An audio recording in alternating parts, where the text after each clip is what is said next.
এই পৃথিবীর প্রধানমন্ত্রী হিসেবে আপনি কি কি করতে চান স্যার? সেই তো অনেক কিছু। প্রথমেই যেটা করব, প্রতিটি স্কুলে পরীক্ষা বন্ধ করব। ওইসব কি বলছে হরেন? গরমের ছুটি 3 মাস, শীতের ছুটি 3 মাস, পুজোর ছুটি 6 মাস করে দেব।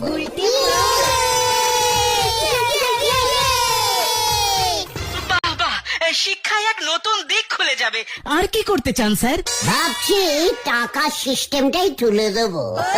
এই টাকাই যত নষ্টের গোড়া, টাকাও থাকবে না, ঝামেলাও থাকবে না, গরিব বড়লোক সব সমান সমান হয়ে যাবে। বাহ বাহ, দারুণ চিন্তা, দারুণ চিন্তা। কিন্তু মানুষ জিনিসপত্র কিনবে কি দিয়ে? কিচ্ছু দিয়ে নয়, দোকানে যাবে, কৌটো খুলবে, বিস্কুট নেবে, চলে যাবে, ব্যাস।